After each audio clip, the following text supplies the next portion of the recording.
Asia কাপের প্রাথমিক স্কোয়াডে জায়গা হয়েছিল সৌম্য সরকারের। তখনও ধারণা করা হচ্ছিল চূড়ান্ত দলে ব্যাকআপ ওপেনার হিসেবে থাকবেন তিনি, কিন্তু শেষ পর্যন্ত তা হয়নি।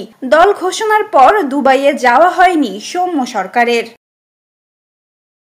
তবে ক্রিকেট যেমন অনিশ্চয়তার খেলা, ঠিক তেমনি সুযোগেরও খেলা। লিটন দাসের চোটে হঠাৎই ফিরে এলো সৌম্যের ভাগ্য।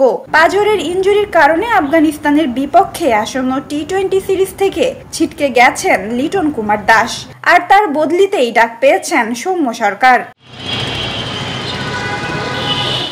আগামী মঙ্গলবার অর্থাৎ 30 সেপ্টেম্বর দেশ ছাড়তে পারেন তিনি, আর এর মধ্য দিয়েই নতুন করে খুলে গেল তার আন্তর্জাতিক মঞ্চে ফেরার দুয়ার। টি-20 দলে সুযোগ পাওয়া সৌম্যের জন্য বড় পাওয়া, কারণ এর মানে জাতীয় দলের নির্বাচকরা এখনো তাকে ভাবনায় রেখেছেন। বিশেষ করে 2026 সালের টি-20 বিশ্বকাপকে সামনে রেখেই তাকে দলে ফেরানো হয়েছে বলে ধারণা করা হচ্ছে। তবে শুধুই ভাগ্য নয়, ফর্মের হাত ধরেই এসেছে এই সুযোগ। এনসিএল টি-20 সংস্করণে খুলনা বিভাগের হয়ে দুর্দান্ত পারফরমেন্স করছেন সৌম্য সরকার। ইতিমধ্যেই 2টি ম্যাচ খেলে করেছেন 108 রান। সেই ধারাবাহিকতার পুরস্কারই যেন এখন জাতীয় দলের ডাক। অবশ্য সৌম্য জাতীয় দলের ডাক পেলেও খানিক সমস্যায় পড়তে পারে খুলনা বিভাগ। আফগানিস্তান সিরিজ খেলতে গেলে তারা হারাবে নিজেদের সবচেয়ে ইনফর্ম ব্যাটারকে।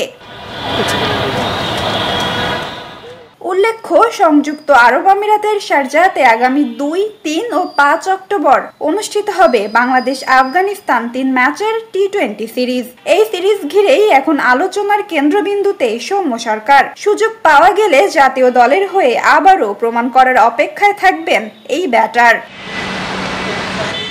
নাজিফা তাসনিম, ক্রিকেট 97। ওয়ালটন এখন দেশের সীমানা পেরিয়ে পৌঁছে গিয়েছে 50টিরও বেশি দেশে।